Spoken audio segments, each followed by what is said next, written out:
नमस्कार।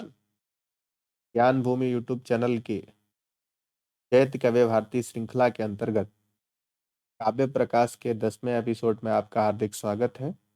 आज का मुख्य विषय है संकेतितार्थ भेद विषयक मतभेद विचार तथा व्याकरण मीमांसा न्याय और बौद्ध मत के अनुसार संकेतक ग्रह का साधन, संकेतक ग्रह कहाँ माना जाए, इस विषय में इनके सिद्धांतों पर विचार और इसके साथ मम्मट किस सिद्धांत के साथ अपने सिद्धांत को स्थापित करते हैं, इस पर भी विचार किया जाए।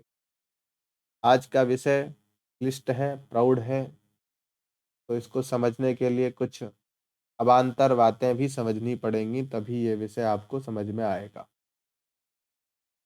इससे पहले हम काव्य प्रकाश के जो 3 प्रकार के काव्य प्रकाश में अर्थों का उल्लेख किया गया था, वाच्य, लक्ष्य और व्यंग्यार्थ। वाच्यार्थ, लक्ष्यार्थ और व्यंग्यार्थ।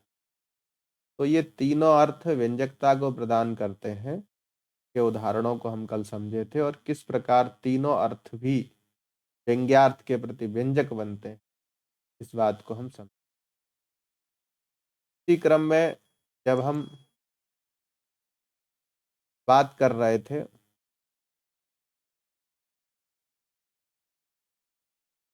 काव्य प्रकाश के प्रारंभ में वाचक लाक्षणिक व्यंजक के भेद से शब्द के 3 भेद प्रतिपादित किए गए थे।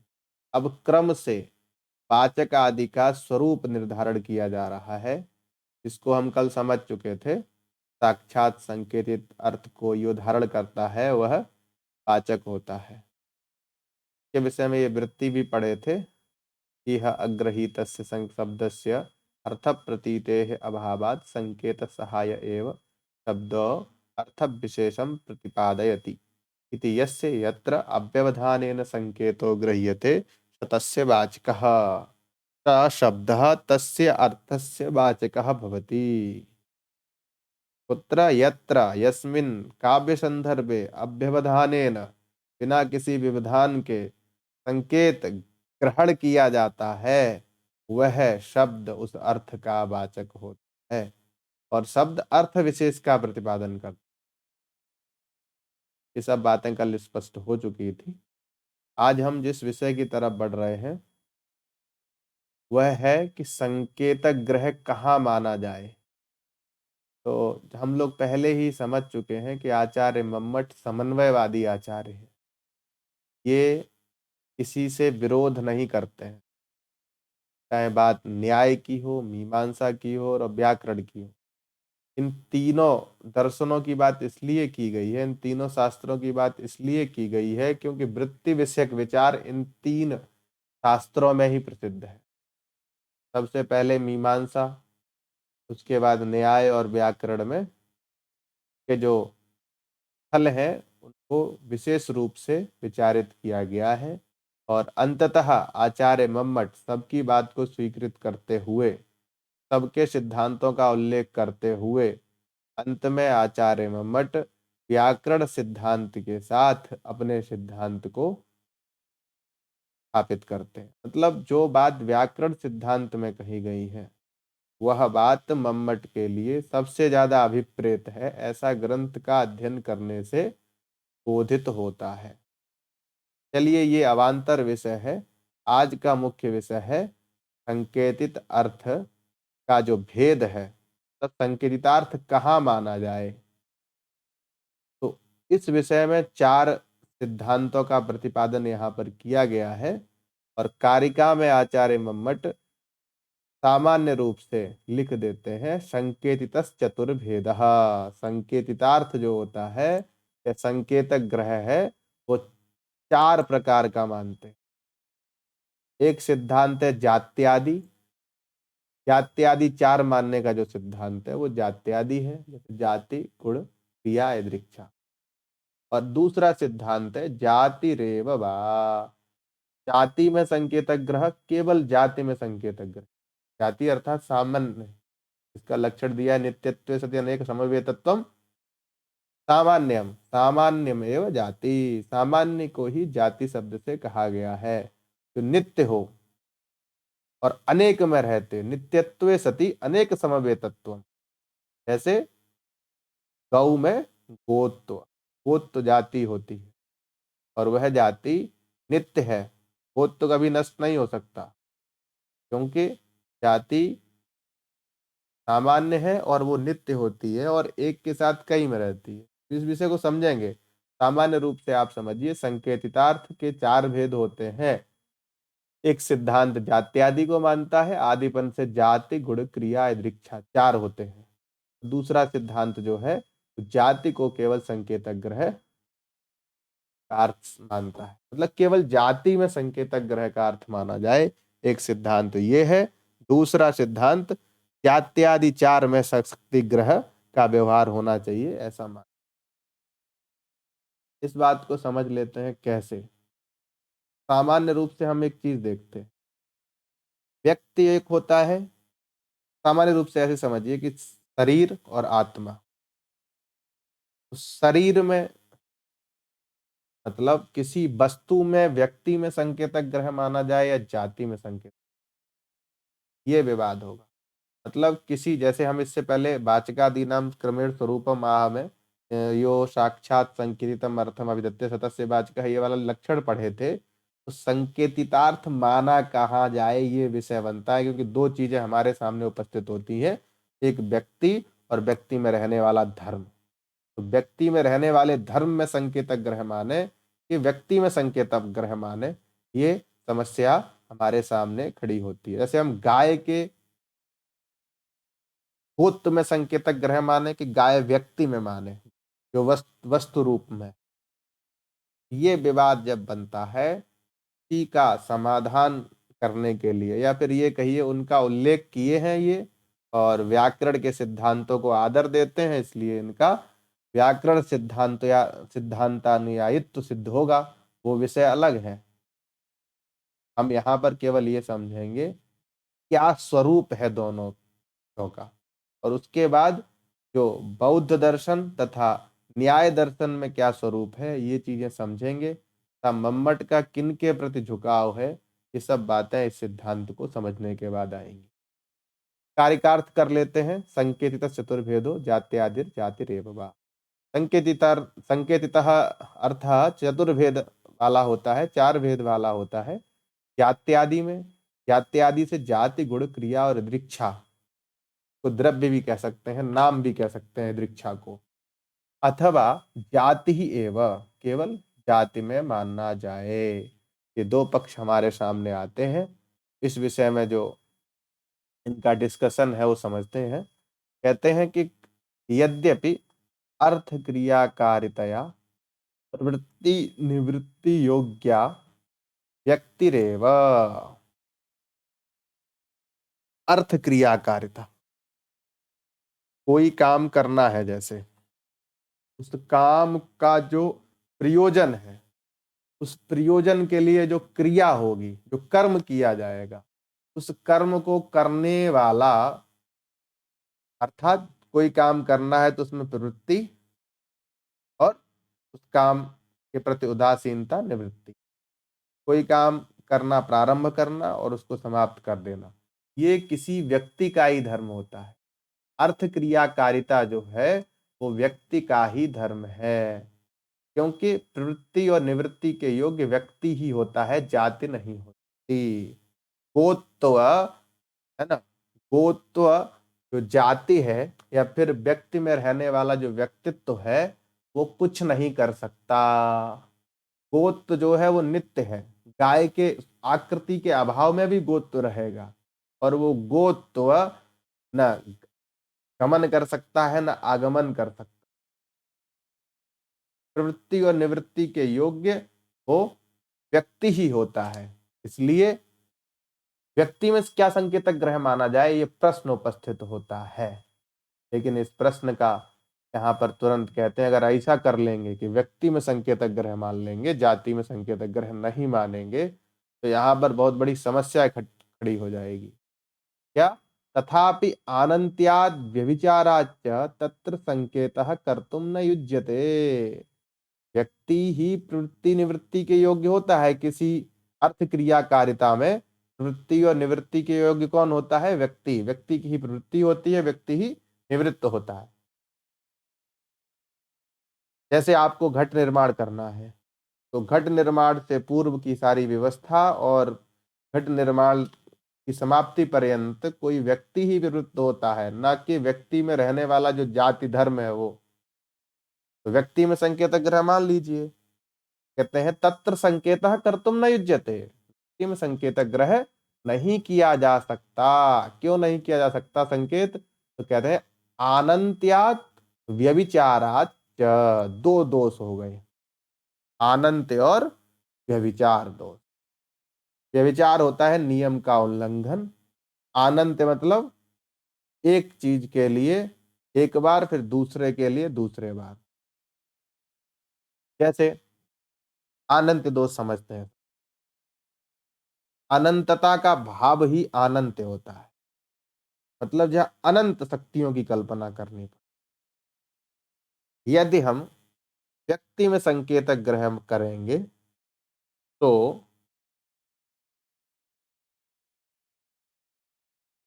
जाति विशिष्ट जो व्यक्ति है उसका एक बार ही होगा। मतलब जैसे हमने कहा कि ये गौ है, और गौ में संकेतक ग्रह मान लिया, तो उस गौ व्यक्तित्व है ना, क्या होगा, सभी गायें इकट्ठी हो जाएंगी। फिर उसका विभाग कैसे होगा? किसी ने कहा गाय लाओ, तो कौन सी गाय लाओ? सभी गाय उपस्थित हो जाएंगे, क्योंकि गाय का जो गोत्व है वो तो सब में विद्यमान है। अनंत दोष हो जाएगा। तो बोले नहीं, इस दोष को नहीं मानिए, हम क्या करेंगे कि जो अभीष्ट है उसी में कर लेंगे, उसी व्यक्ति में प्रवृत्ति निवृत्तित्व के आधार पर उसी में कर लेंगे, अन्य का व्यावर्तन हो जाएगा अपने आप। तो बोले अपने आप जो व्यावर्तन है वही तो नियम का उल्लंघन है, इस आधार पर वहां व्यभिचार दोष हो जाएगा। तो दो दोषों की उद्भावना यहाँ पर बनती है, आनंत और व्यभिचार। अनंत व्यभिचार दोष के कारण क्या हो जाएगा? यहाँ पर संकेत करना ठीक नहीं है, संकेतः कर्तुम न युज्यते। मतलब ये है कि कार्य जो है वो व्यक्ति से ही लिया जाता है, और किसी वस्तु के प्रति हमारा व्यवहार तीन प्रकार का हो सकता है। जैसे हम उस वस्तु से कार्य लें, अथवा जानबूझकर उससे दूर रहें, या उसके प्रति उदासीन रहें, या उसकी उपेक्षा करें। उदासीन हो और उपेक्षा करें, यही मतलब है। कार्य लेने को प्रवृत्ति कहा जाता है, और जानबूझकर उसको इग्नोर करना या फिर उसके प्रति कोई भाव न रखना ही निवृत्ति है। तो प्रवृत्ति और निवृत्ति का कौन हो गया? व्यक्ति ही हो गया। तो व्यक्ति में ही शक्ति मान लेना ठीक है, लेकिन यहाँ पर एक समस्या खड़ी हो जाएगी कि व्यवहार में जब देखा जाता है तो बच्चा शक्ति ग्रह में व्यक्ति में ही करता है, किसी अन्य तत्व में नहीं। यदि बच्चा गाय शब्द से जो व्यक्ति ही समझता है, अर्थात उसकी दृष्टि में गाय शब्द का अर्थ वही एक गाय है तो उसके आंगन में बधी है, तो दूसरी गाय के लिए उसे अलग से शक्ति ग्रहण करना पड़ेगा। यही क्या है कि अनेक गायों के लिए अनेक बार जो शक्ति ग्रह है वही है अनंत, और इस नियम का उल्लंघन ही क्या हो जाएगा? व्यभिचार। इसलिए व्यक्ति में संकेतक ग्रह नहीं करिए तो ज्यादा ठीक है, करेंगे तो आनंद और व्यभिचार दोनों दोष उपस्थित हो जाएंगे। इति, इस प्रकार से गौ शुक्ल चलोडित्थ। गौ गाय, सफेद गाय डित्थ नाम की चल रही है, इत्यादि नाम विषय विभागो न प्राप्नोति। अगर हम व्यक्ति में कर लेंगे संकेत ग्रह तक गाय का केवल बोध हो जाएगा, उसके शुक्लत्व, चलनात्मक क्रिया और डित्थ उसका जो नाम है, इन सब का विषय विभाग अलग अलग से ये विषय विभाग नहीं प्राप्त हो सकता। इसलिए तस्मात् कारणात् उपाधौ एव संकेतः। इसलिए व्यक्ति के जो उपाधियां हैं, उपाधियां क्या? जाति गुण क्रिया और यदृच्छा, इन उपाधियों में संकेत ग्रह करिए, है ना। ये यहाँ पर निष्कर्ष निकलता है। तो अब उपाधि क्या है? बोले उपाधिश्च द्विविधा, उपाधि के दो भेद होते हैं, वस्तु का धर्म और वक्त्री यदृच्छा सन्निवेशितः। वस्तु धर्मो वक्त्री यदृच्छा सन्निवेशितः।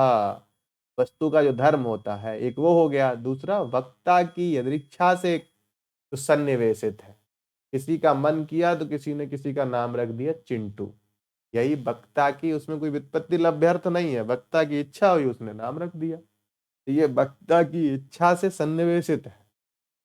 दूसरा, उपाधि दो प्रकार की होगी, वस्तु धर्म और वक्तृ इच्छा सन्निवेशितः।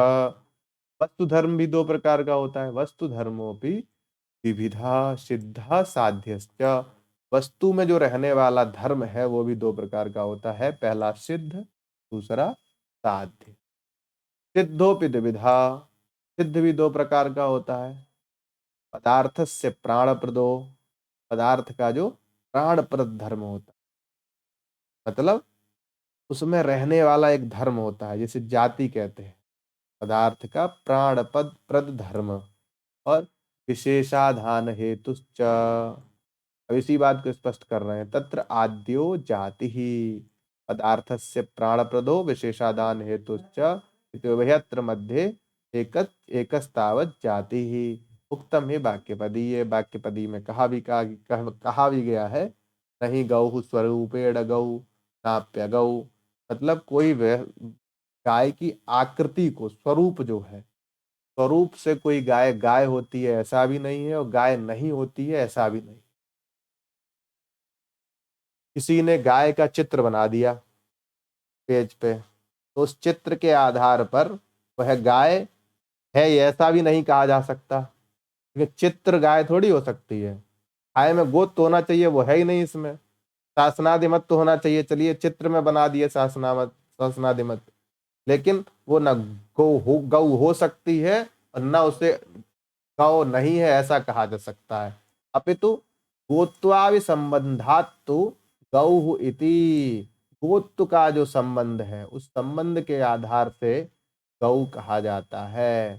द्वितीयो गुण, यहाँ पर तत्र आद्यो जाति कहा गया था, सिद्धोपि दुविधा पदार्थ से प्राणप्रद धर्म विशेषादान हेतुश्च। तो पदार्थ का जो प्राणप्रद धर्म है वो क्या है? गोत्व, गोत्व का अभिसंबंध। और दूसरा क्या है? गुण। गुण कैसा है? तो शुक्लादिना ही लब्ध सत्ताकम वस्तु विशिष्यते। शुक्ल, नील, पीत आदि जो होते हैं वो क्या करते हैं? प्राप्त है सत्ता जिसकी, क्या? शुक्लादि के रूप में वो किसी वस्तु को, है ना, दूसरी वस्तु से व्यावर्तित करता है ना। अन्येभ्य, है ना, वस्तुभ्य सजातिभ्य व्यावर्तयते। यहाँ पर विशिष्यते अर्थात अन्य चीजों से उसको अलग करता है, ये अर्थ समझना चाहिए। और साध्य, अब यहाँ पर लिखा था ना, सिद्ध की बात कर रहे थे, सिद्ध को उन्होंने दो भेद बता दिया। सिद्ध के दो भेद ये होते हैं, पदार्थ का प्राणप्रद धर्म, विशेषाधान हेतु। पदार्थ का जो प्राणप्रद धर्म है उसी को जाति के शब्द, जाति के नाम से, क्या? तत्र आद्यो जाति ही, जैसा कि वाक्य पदीय में कहा भी गया है कि स्वरूप से कोई गाय गाय होती है ऐसा भी नहीं है, और कोई गाय गाय नहीं होती है ऐसा भी नहीं है, बल्कि गोत्व के संबंध से गाय को गाय कहा जाता है। द्वितीय जो यहाँ पर छूट गया था, पद विशेषाधान हेतु, उसको बता दिया, उसे कहते हैं शुक्लादिना ही लब्ध सत्ताकम वस्तु विशिष्यते। द्वितीयो गुण, उसको गुण कहते हैं। शुक्ल, नील, पीत, हरित, रक्त इत्यादि के भेद वाला जो होता है वो वस्तुओं से, अन्य वस्तुओं से किसी को व्यावर्तित करता है। किस प्रकार अभी बताएंगे इस चीज को। अब यहाँ पर साध्य छूट गया था, साध्योपि द्विविधा। वस्तु धर्म दो प्रकार का होता है, सिद्ध और साध्य। सिद्ध बता दिया, अब साध्य बता रहे हैं कि पूर्वा परिभूता अवयव क्रिया रूप। साध्य क्या होता है? क्रिया होती है। साध्य क्या होती है? क्रिया होती है। इस विषय में कहा भी गया है वैयाकरण भूषण सार में, असत्वभूतो भावश्च तिंग पदई अविधीयते, अर्थात क्रिया अनेक अवयवों में विभाजित होती है, कुछ अवयव पहले होते हैं, कुछ बाद में होते हैं। जैसे एक एग्जाम्पल ले लीजिए, कोई पकाने का काम करना है किसी चीज, चावल पकाना है। चावल पकाने से पहले चावल को पहले धुला जाएगा, उसके बाद उसका अ, साफ किया जाएगा। साफ करने के बाद उसको पटलोई में पकाने के लिए आग पे चढ़ाया जाएगा और फिर उसको उतारा जाएगा। तो ये पूर्व चावल को साफ करने से उसको परिभूता, पूर्व और अपर, तो ये जो क्रम है, यही क्या है, अवयवः क्रियारूपः। ये जो व्यापार हो रहा है पूर्वा परिभूत, इस व्यापार को ही क्या कहते हैं, क्रिया रूप कहते हैं, और इसी को साध्य कहते हैं। और ये तिंग पदई अविधीयते, तिंग पद से, है ना, जिसे भवति, पचति, लिखति, पठति, गच्छति, ये जो है ये साध्य होती है। साध्य हमेशा क्रिया ही होती है, वैसे व्याकरण में तो स्पष्ट रूप से कहा ही गया है। तो ये यहाँ पर उपाधि का स्वरूप आपको अभी तक समझ में आया होगा। तो अब इन सब से क्या मतलब निकलता है कि गौ, ये क्या है, गोत्वा, गोत्वाभिन्नम गौ, गोत्व ये जाति का वाचक हो गया। शुक्लः ये गुण हो गया। चल क्रिया हो गया। डित्थ क्या हो गया, वक्त इच्छा सन्निवेशित नाम। गाय, कैसी गाय, सफेद गाय। डित्थ नाम की सफेद गाय चल रही है, जा रही है। ये विषय विभाग तभी प्राप्त हो सकता है जब उपाधि में आप संकेत माने। कुल संकेत का विवाद जो है ना, वो मुख्यार्थ, पदार्थ, अविधेयार्थ को लेकर है। क्योंकि जो पहला है ना, वो वाच्यार्थ है, और वाच्यार्थ का बोध कराने वाला जो शब्द होता है उसको वाचक बोलते हैं, और इसमें होने वाला जो व्यापार है उसको अभिधा व्यापार कहते हैं। लेकिन इससे पहले जो संकेत है, और संकेत कहाँ माना जाए, संकेतक ग्रह के क्या उपाय होते हैं, ये सब बातें जब तक समझ में नहीं आएंगी तब तक आपको अभिधा वृत्ति का स्वरूप भी समझ में नहीं आ सकता। बिल्कुल तार्किक और ये वैज्ञानिक स्थल है, इसमें कोई वो नहीं है, और हम समझ भी रहे हैं ये सब चीजें। तो अब आगे बात कर लेते हैं।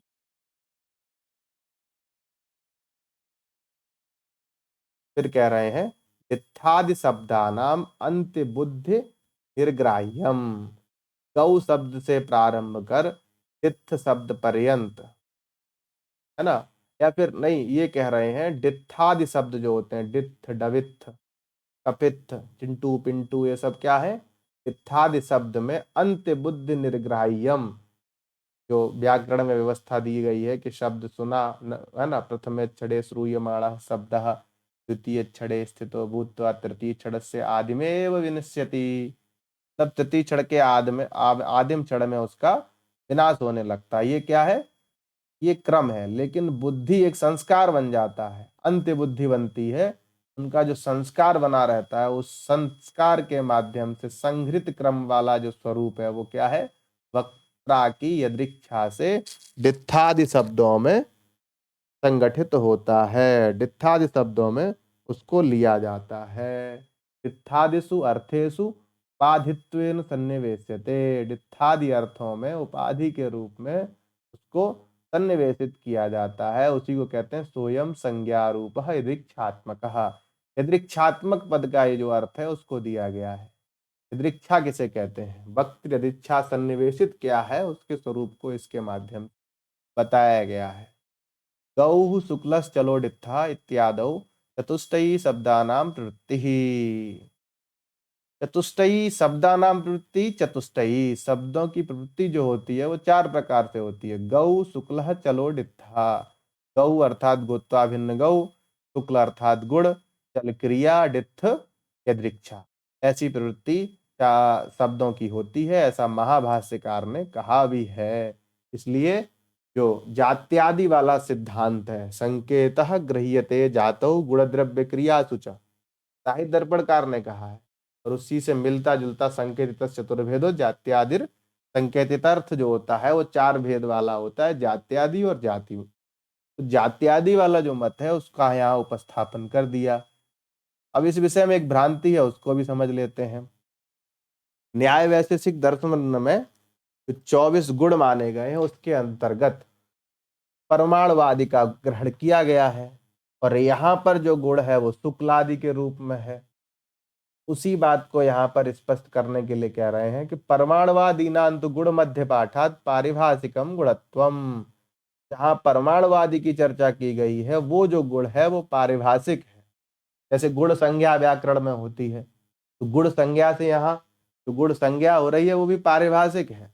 वहां पे शुक्ल नील वाली गुण संज्ञा नहीं होती है, इसलिए वो विषय अलग है और यहाँ अलग विषय है, कोई भ्रमित ना हो जाए, इसलिए यहाँ पर कह दिए परमाणुवादी नान्तु गुण मध्य पाठात पारिभाषिकम गुणत्वम, वो पारिभाषिक है। अब यहाँ पर एक भ्रांति होती है, उसको समझ लेते हैं। कह रहे हैं जैसे आपने किसी गाय को देखा, सफेद गाय, कैसी सफेद गाय, उसके बाद नीली गाय, कैसी नीली गाय। जैसे हम कई बार देखते हैं ना, लाल रंग भी कई प्रकार का लाल होता है, pink red, light red, dark red, कई प्रकार के होते हैं ना।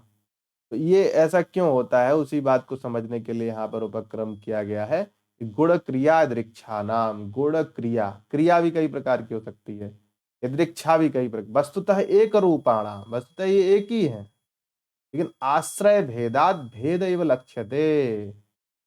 ये तीनों गुण गुणत्व ही होता है, एक है, क्रिया क्रिया है, एक ही प्रकार की होती है, यदृच्छा भी एक ही प्रकार का होता है, लेकिन आश्रय के भेद से, अवलंबन के भेद से, भेद के जैसा लगता है, भेद वास्तविक भेद नहीं होता है, परमार्थतः भेद नहीं होता है, भेद सा प्रतीत होता है। ये भाव यहाँ पर इनका प्रकट हो रहा है। उसके विषय में एक एग्जाम्पल भी दे देते हैं। यथा एकस्य मुखस्य, एक मुख है, किसी का चेहरा है, अब उस चेहरा का आलम्बन बदल दीजिए आप। जैसे खड्ग में देखिए, खड्ग अर्थात तलवार का जो चमकीली तलवार होती है वो भी शीशा की तरह होती है ना। तो पहले तलवार में देखिए तो चेहरा लंबा सा दिखाई देगा। मुकुर अर्थात शीशा में देखेंगे तो वो चेहरा सीधा जैसा है वैसा ही दिखाई देगा। तैल, तेल की कढ़ाई में आप अपना मुंह देखेंगे तो फिर उसमें भी अलग दिखाई देगा। इसी प्रकार जितनी भी वस्तुएं हैं उनमें देखेंगे अलग अलग। एक रोड पे जो शीशा लगा रहता है किसी मोड़ पे, उस शीशा में देखेंगे तो वहां पे एक अलग सही दिखाई देगा।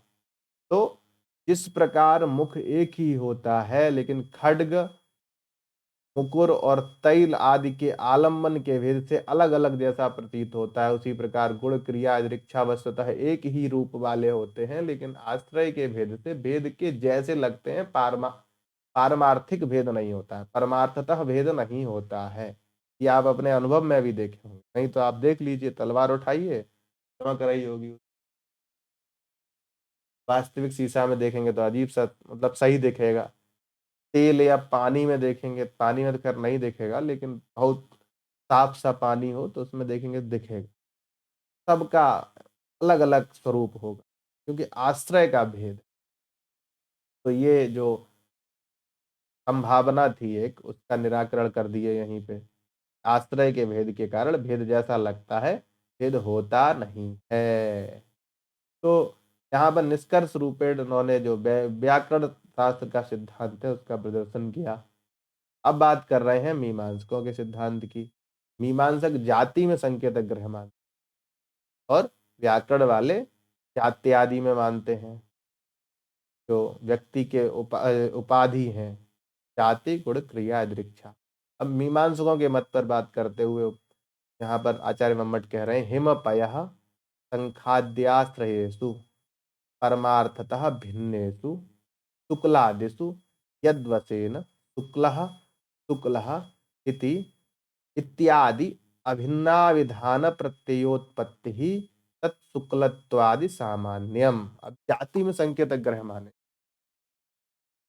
ये कह रहे हैं हिम, हिम अर्थात बर्फ, पय, पय मतलब दूध, शंख, और जितने भी सफेद होते हैं, कई प्रकार के सफेद, हिम, बर्फ, पय दूध, जल, शंख आदि का, शंखादि आश्रयेषु, शंखादि में जो विद्यमान परमार्थतः भिन्न है, शुक्लादिषु, वो जो सफेदी है वो अलग अलग प्रकार की होती है। हिम बर्फ अलग प्रकार की सफेद होती है, दूध अलग प्रकार का, शंख अलग प्रकार का सफेद होता है।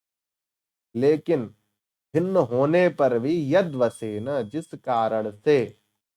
कारण से उस उनमें शुक्लः शुक्लः, हिमः शुक्लः, पयः शुक्लः, शंखः शुक्लः, ये जो इति अभिन्नाविधान प्रत्योत्पत्ति, अभिन्न अभिधान के प्रत्यय मतलब ज्ञान की जो उत्पत्ति होती है, उसका मुख्य कारण क्या होता है? तच्च शुक्लत्वादि सामान्यम, उनमें रहने वाला शुक्लत्व सामान्य है। शुक्लत्व सामान्य सामान्य रूप से हिम में भी है, पय में भी है, शंख में भी है। लेकिन परमार्थतः ये तीनों भिन्न प्रकार के शुक्ल होते हैं। तीनों प्रकार का जो सफेद रंग है वो तीनों अलग अलग है, लेकिन उनमें रहने वाला जो शुक्लत्व है वो सब में है। इसलिए अभिन्न अभिधान के प्रत्योत्पत्ति जिस कारण से होती है उसमें मेन कारण सामान्य, और सामान्य को ही जाति कहते हैं। इसी प्रकार एक और एग्जाम्पल देते हैं, गुड़ तंडुल, तंडुलादि पाकादिषु एवं एवं पाकत्व आदि। जैसे भोजन बना रहे हैं तो गुड़ का जो पाक है की प्रक्रिया अलग है, के लिए बहुत देर तक जलाना पड़ता है, तो गुड़ पाक अलग है। तंडुल पाक अलग है, चावल पकाना है तो उसकी प्रक्रिया अलग है। इसी प्रकार और जितनी भी चीजें, दाल है, सब्जी है, सबके पकाने की प्रक्रिया, लिमिट, टाइम और ताप की जो मात्रा है वो सब अलग अलग है। लेकिन उन सब में पाकत्वादि सामान्य है, इसलिए उसको पाक क्रिया कहते हैं। उसमें भी पाकत्वादि सामान्य होता है। इसी प्रकार एक चीज और है, बाल वृद्ध सुखादि उदीरितेषु डित्थादि शब्देषु च प्रतिक्षणम भिद्यमानेषु डित्थाद्यर्थेषु वा डित्थत्वाद्यस्तीति सर्वेषां शब्दानां जातिरेव प्रवृत्ति निमित्तमिति अन्ये।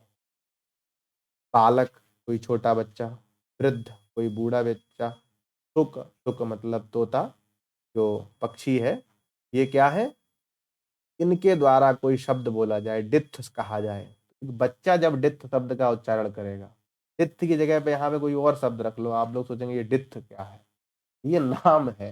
ये चिंटू पिंटू होते हैं। तो कोई बच्चा जब कोई चीज बोलता है तो उसकी ध्वनि अलग होती है। बूढ़े के दांत होते नहीं है तो उनकी ध्वनि अलग होती है। तो वही बात सुक अरित करेगा, उसकी ध्वनि भी अलग होती है। तो तीनों के द्वारा उच्चारित किए जाने वाला जो एक ही शब्द है वो प्रतिक्षण भेद वाला है, मतलब तीनों में समानता नहीं हो सकती। तो उन सब में क्या विद्यमान है, डित्थत्व सामान्य, अर्थ एक ही आएगा, उच्चारण की जो शैली है वो तीनों अलग अलग प्रकार की। क्योंकि जब बालक कोई बात बोलता है तुतलाता है, वृद्ध बोलेगा तो दांत नहीं होने के कारण हवा निकल जाती है, शुक की आवाज थोड़ी तीखी और पतली होती है, कोई बालिका बोलेगी तो वही बात थोड़ी और अलग होगी। तो ये क्या है, अलग अलग होने पर भी उन सब में डित्थत्व रहता है। जैसे चिंटू में चिंटुत्व, सर्वेशम शब्दानाम जातिरेव। इसी प्रकार ये तीन तीन एग्जाम्पल दे दिए, और उन तीन तीन एग्जाम्पल के आधार पर सभी शब्दों का जाति ही प्रवृत्ति निमित्त है।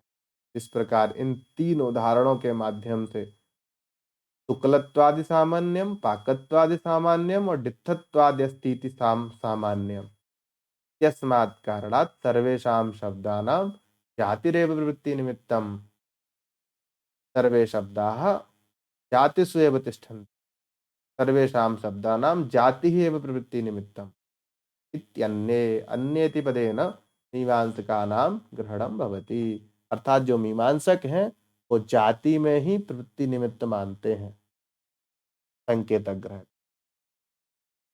तो ये जो स्थल है ये समझे हम। अब इसी में दो मत और दे रहे हैं, बहुत शॉर्ट में कहते हैं तद्वान। तद्वान अर्थात जाति विशिष्ट व्यक्ति, ये नैयायिकों का मत है। जाति विशिष्ट व्यक्ति, तद्वान का मतलब होता है जाति से विशिष्ट व्यक्ति में संकेतक ग्रह नैयायिक मानते हैं। और अपोह, अपोह अर्थात बौद्ध, जो बौद्ध दर्शन है उसमें अतद व्यावृत्ति, तो तद भिन्न भिन्नत्व कहा गया है।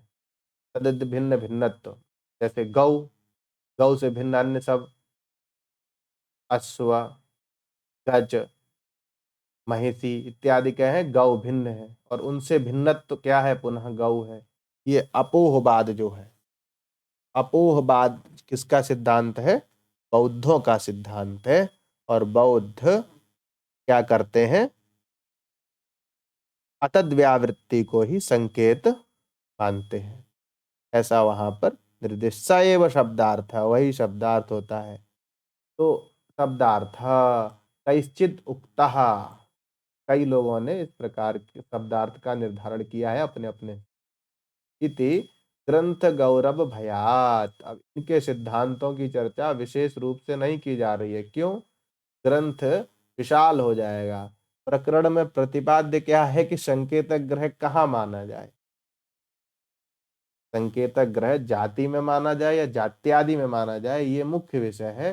और हम वर्णन करने लग रहे हैं तो वैयाकरणों का, मीमांसकों का, नैयायिकों का और बौद्धों का। तो ये प्रकरण क्या हो जाएगा, काव्य प्रकाश के संदर्भ में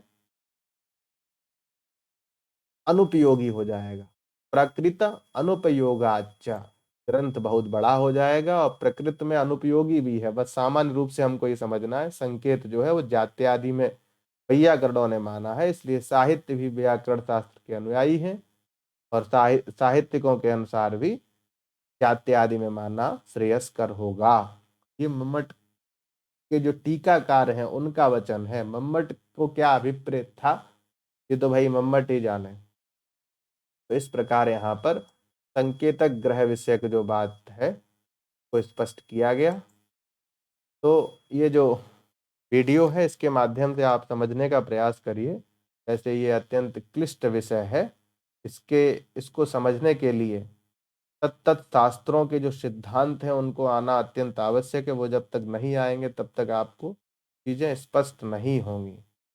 लेकिन सामान्य रूप से परीक्षा की दृष्टि से आप समझ लीजिए चार पांच चीज। गौ शुक्ल चलो डित्था इत्यादीनां विषय विभागो न प्राप्नोति इति कुत्र लिखितमस्ति तो काव्य प्रकाशे। चतुष्टयी शब्दानां प्रवृत्ति इति डैश डैश डैश रख देगा, नैयायिकाः, मीमांसकाः, महाभाष्यकाराः या पतंजलि, पाणिनि, कात्यायन, ये सब नाम रख देगा। एक दो प्रश्न इस प्रकार के बन सकते हैं। जाति में संकेतक ग्रह कौन मानता है, मीमांसक। मीमांसकत्व वहां मीमांस किसी मीमांसक का नाम रख दिया जाएगा, जरूरी थोड़ी है कि मीमांसक ही रखा जाए।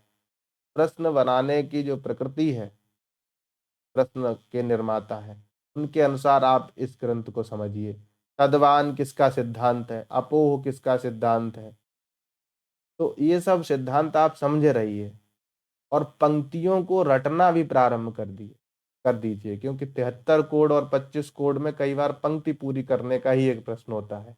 अब आप दर्शन के विद्यार्थी हैं और काव्य कहेंगे हम क्यों साहित्य पढ़ें। भैया प्रारंभ के जितने भी ग्रंथ हैं, कोई भी किसी भी शास्त्र का ग्रंथ है, एमए वाले तो प्रारंभ प्रारंभ के प्रथम द्वितीय अध्याय, उल्लास या परिच्छेद जो भी जिस ग्रंथ का है ठीक से ही पढ़े। आप यूजीसी नेट की प्रकृति समझ जाएंगे, नेट की परीक्षा उत्तीर्ण कर लेंगे। हर एग्जाम की एक प्रकृति है प्रश्न बनाने की। हमारे जो गुरु जी कहते थे प्रश्न की प्रकृति को समझिए। जिस दिन प्रश्न की प्रकृति को समझ गए तो आप उत्तर कर ले जाएंगे। पूछना क्या जा रहा है, ये चीज जब तक समझ में नहीं आएगी उत्तर नहीं कर पाएंगे। इस स्थल में आप तीन चार चीजें विशेष रूप से मानिए कि महाभाष्यकार ने चतुष्टयी शब्दों की प्रवृत्ति मानी है, जो मीमांसक है उन्होंने जाति को ही प्रवृत्ति निमित्त माना है, और जो नैयायिक हैं वो जाति विशिष्ट व्यक्ति को मानते हैं। बौद्ध अतद व्यावृत्ति है, तद भिन्न भिन्नत्व को मानते हैं। इस प्रकार ये चार पांच मत यहाँ पर निकल कर आते हैं। इसके आधार पर आप संकेत विषयक बातों को समझ पाएंगे। आज का विषय भी था संकेतितार्थ भेद विषयक मतभेद विचार। संकेतितार्थ है वो कहाँ माना गया है, उसमें भेद कितने हैं, और कोई चार भेद मानता है, कोई जाति में ही मान लेता है, ये सब बातें स्पष्ट की गई। व्याकरण का क्या सिद्धांत है, मीमांसा के क्या, न्याय और बौद्ध के अनुसार क्या है। इसके बाद की जो चीजें हैं, अब जब आप संकेतितार्थ समझ गए, वाचक का स्वरूप समझ गए, तो वाचक शब्द से आने वाला जो संकेतितार्थ मुख्यार्थ भी समझ गए। अब इस मुख्यार्थ को देने वाला व्यापार कौन-सा होता है, इस पर बात करेंगे। तो ये अगली कक्षा में निर्धारित करते हैं। मुख्यार्थ को देने वाला जो अभिधा व्यापार है, उसके स्वरूप को समझेंगे। अन्य शास्त्रों में किस प्रकार इसका स्वरूप बताया गया है। मुख्य रूप से हम काव्य शास्त्र के जो आचार्य हैं, उन्होंने जो अभिधा का लक्षण दिया है, उसको समझने का प्रयास करेंगे। और जो अवान्तर शास्त्रों में, जैसा कि हम आपको पहले ही बता चुके हैं कि मीमांसा, न्याय और व्याकरण में वृत्ति विषयक विचार बहुत जोर तोर से किया गया है, तो उनके सिद्धांतों को यथा उचित रखने का प्रयास करेंगे। वैसे हम लोगों को काव्य प्रकाश समझना है और काव्य प्रकाश के माध्यम से काव्य शास्त्र समझना है। इसके साथ जो और चीजें समझने की आवश्यकता होगी उनको समझना। चलिए अगली कक्षा में मिलते हैं। तब तक के लिए नमस्कार, धन्यवाद।